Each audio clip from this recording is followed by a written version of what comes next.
چلو جی 16 پڑھیا تو 16 بچہ 16 کیا کہ میتھ مشارتی علوم فلانے ساڑھا استاد نے تیری سائنس بہت بھی ترقی کرے تو روٹی منہ والے پاس ہوئی کھاتے دوئی پاس نہیں کھاؤں دے تیری سائنس کتنی بھی ترقی کرے نا روٹی منہ والے پاس کھانی پیسی سمجھ آئیے سائنس اتنی ترقی نہیں کرنی کہ کچھ دوئی پاس آدمی روٹی کھلاؤں سائنس تیری کی پھیلا تیری سائنس ہم پھرنی چٹ کے کھانی ہے تے آن کے آنا کہ مسواک ملو تے کتنی بیماریاں کے ختم ہونی ہیں تائی 1400 سال پہلے 10-11 بیماریاں ختم ہو سکتی یہ تیری سائنس اینڈ پہ کرنی تو ان میں ہمیں ایک آدمی فطر 16 پڑھیا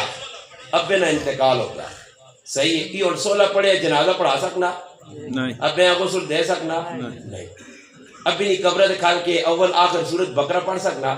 نہیں پڑھ سکنا یا اے جو ہوئے کی کھلوے دے اب چاگے نہیں اب بھی نہیں سالے سواب یا اللہ جڑی میں سینس پڑھی